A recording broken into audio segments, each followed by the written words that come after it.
Welcome to the Business Services Café by ABSL, powered by Brandfizz. I'm Anita Zvezdovics, and I will be your host for this energizing coffee break.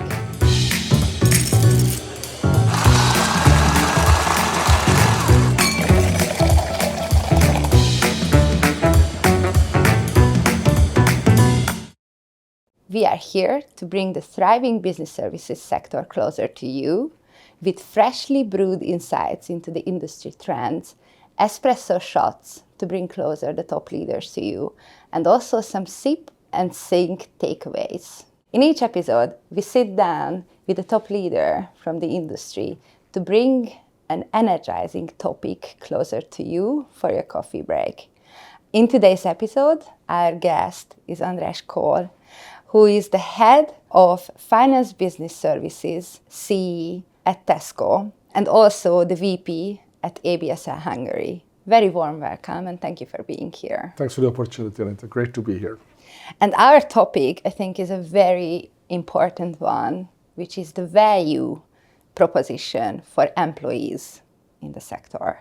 Yes. So to warm in, I'm going to ask some questions. So grab your favorite cup of coffee, settle in, and join us as we blend expert insights with some exciting conversations right here at the Business Services Café. Let's get started.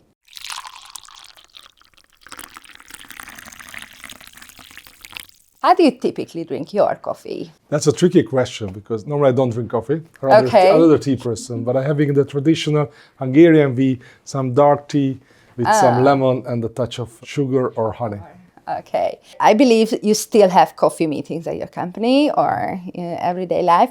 What are few topics your coffee meetings are about? Yeah, if you look at it in a company, if you meet somebody at the TESCO Business Solutions, unless it's some ad hoc topic, rather than it's really about their development, about how they can get their exposure, how they get some kind of stretch their boundaries, how they can get out of the comfort zone. That's most of the conversation about, which I really enjoy. That's very untypical, but I would judge for like being the head of finance services. I think it's very, very important that these topics reach you. What are your barista level skills you need in your position? It's definitely about strategical thinking, able to see in the future, not just in the past, but and the present and the future as well. The other one is also about business partnering, making sure that you have the right relationship both within the company and outside the company as well. These are the most important ones. But also, all of them is really on the top of the functional expertise, which is required in every kind of leadership role as well. That's the basic. That's the basic. And today's topic is values. So I think we need to understand also that what are the values that have helped you in brewing success in your career? I think it's more a little about, which is close to myself, but I see also in the GBS sector, the shared services sector is very good. It's about being open and open about ideas and eager to learn and also have the bravery to learn and try out new things because nothing is kind of constant here. How many years? 20? 22 years. You've seen a couple of changes, couple of evolvements throughout the years that requires indeed a lot of openness, letting these in. And now talking about the trends and the core topic of today, the value for employees in the business service sector.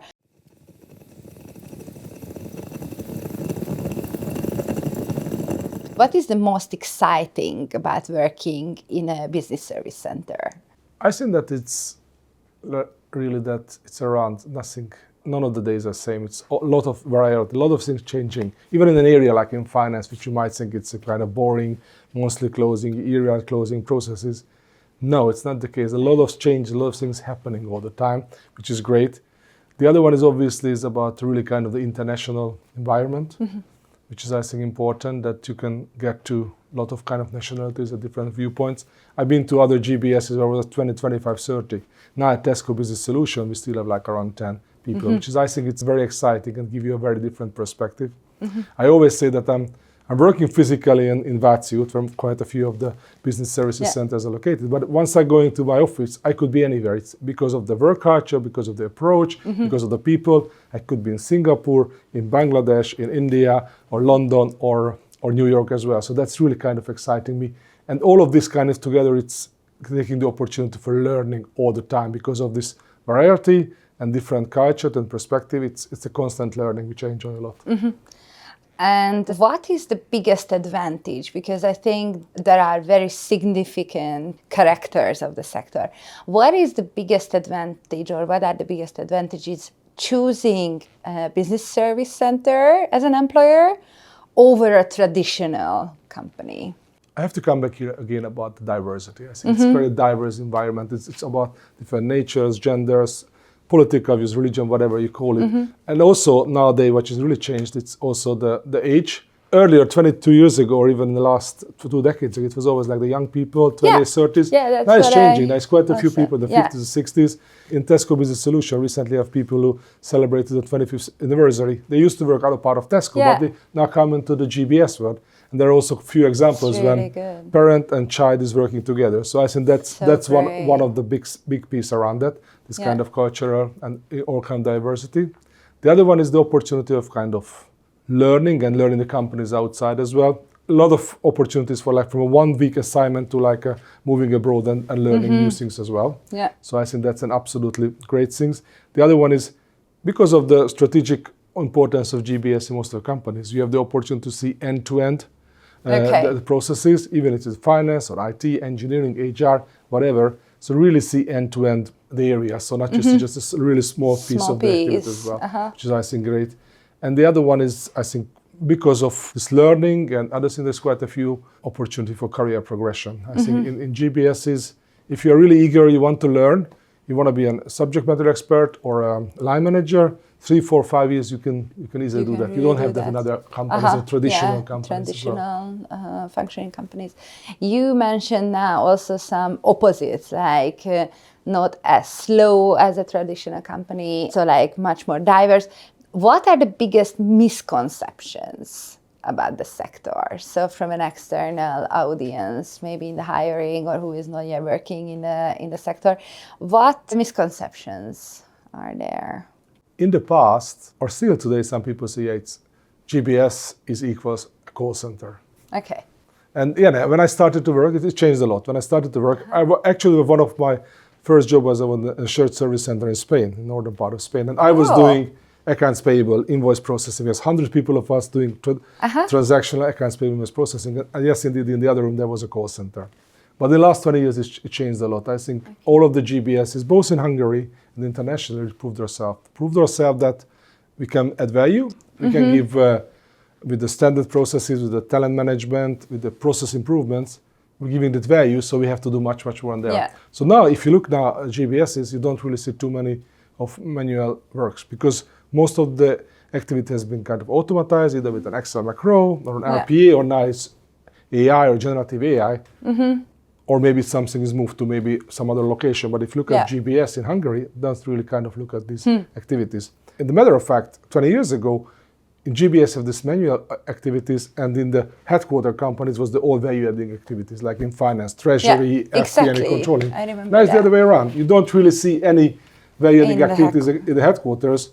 I know companies in Hungary as well who, when they're doing the annual report, which is published into the Wall Street or the City of London, 95% of that is done in Budapest. It's usually just the final stamp, and the communication is done in the headquarters. So all the value-adding end-to-end activities are really visible only in the GBS. It's really exciting. I think it's a huge involvement. And because of that one, the other thing is that is impacting the people, and we're talking about understanding for the people. If you look at, again, 2 decades ago, most of the people had the background either of economist or some language teacher, because of the languages. That's true. It's changed a lot as well. If you look at the variety of people, you have engineers, mathematicians, scientists, IT professionals, and so on and so forth. So so many people, which is really saying that this sector is different. It's not a call center anymore. It's really like a competence center and the value-adding activities. It's really good to hear. Now, thinking from that perspective, that we are, let's say, sitting now in the position of a job seeker maybe, or somebody who thinks about joining the sector,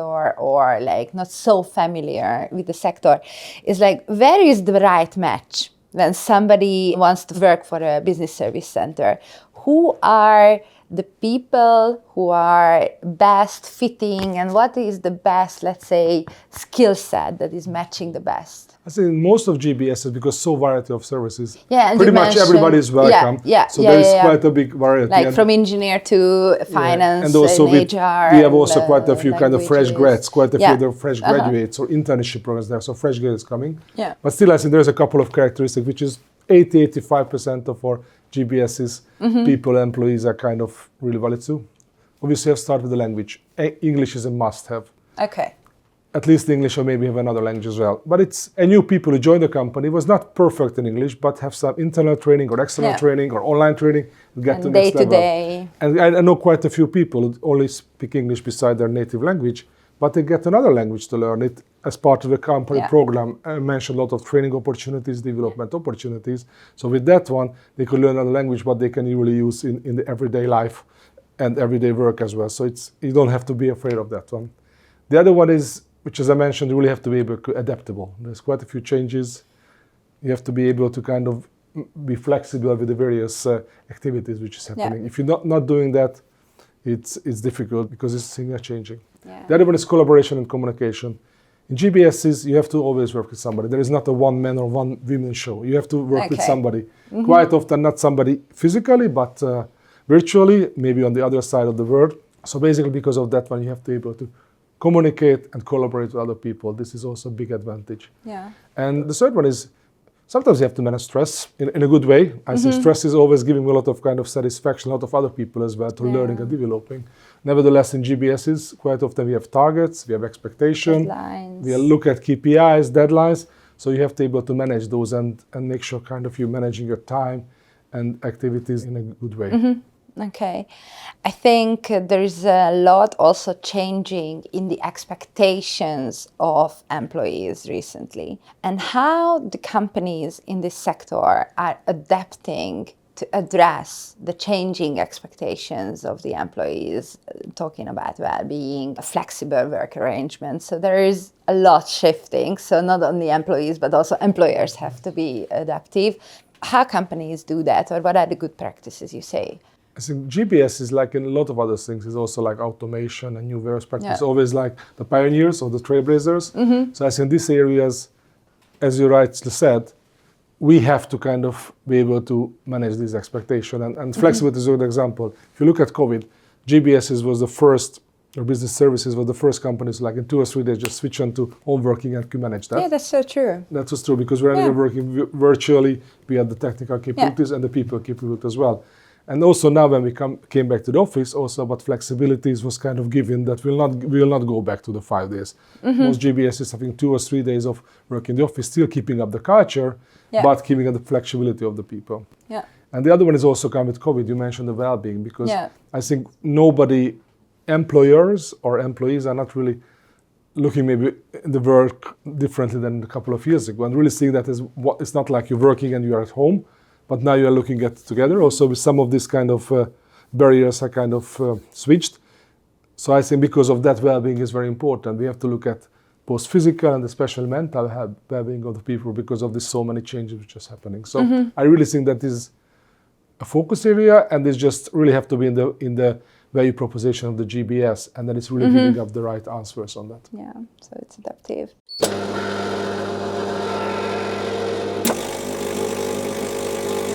I would like to, before we conclude, to bring you closer to the audience. We have some espresso shots questions to you. Can I have tea shots questions? Yeah, tea shots, exactly. And we would like to understand some instinctual answers to this, to understand you better and also the sector. So what do you think are the coolest perks in a BSc workplace? Obviously, normally we're paying better, so cafeteria is definitely one area. Another one is more about the whole learning opportunities, and you have career opportunities, I mentioned. If you're really eager to learn and get some exposure, you can easily do that and becoming 2, 3, 4, 5 years in a leadership position. And what are the recent trends you see in employee retention? Because I think it's very important when we talk about creating value for employees. How do companies do that? I think the biggest thing is what I already was talking about is the well-being. Okay. And not necessarily the physical, but also the mental well-being. Okay. And it should be really kind of the proposition of the every GBS, and I see that not just GBS, every companies as well. Yeah. I really feel that we making a big difference on that area is really focusing on giving various trainings, consultations, or just making sure that people have the time to think about their well-being and giving them some kind of support or nudge to really focus on that one. When there is somebody looking for a job, what is a quick tip you would like to give to a job seeker? I hope everybody knows at least somebody who was or now working in a GBS. So I really would be kind of the focus. Just talk to that person and ask the question whether that person knows the GBS, what is the thing, to really have some kind of real experience. Obviously, there are a lot of things on the internet. You can talk about company branding, but talk to people you know, and probably that will be always the best kind of view. First-hand information. First-hand information, right-hand information, yeah. And I think one of my favorite questions to you today, if you could implement anything, so no money, nothing matters, to boost employee motivation and retention and create value for employees, what would be that one thing? If you look at from a business services perspective, I would definitely take everybody, each and employee, at least 1 month to either to the company's headquarters or the regional office, just to understand the overall company culture better, but also understand how much a GBS can deliver as a value. So it will be really eye-opening to see that. How is that? Because I never believe that GBS should be like a back office. We should be a front office. We should understand the value and the value proposition. So spending time with the company or with the company's headquarters or the company's regional center would make a big difference. Yeah, I hope one day this dream will come true.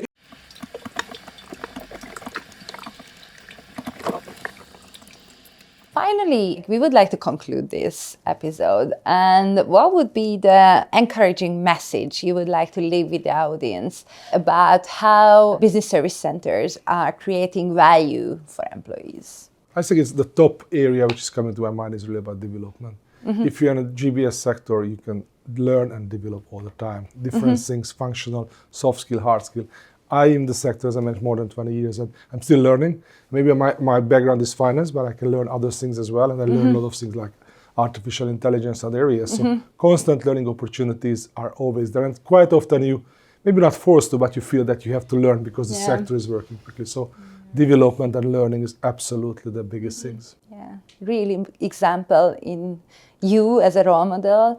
And I think it was very valuable for all of us to hear firsthand what values the sector are trying to give and creating for employees. Thank you so much for sharing your experience, and I hope that you enjoyed today's episode. If you did, then don't forget to hit the subscribe button and stay with us.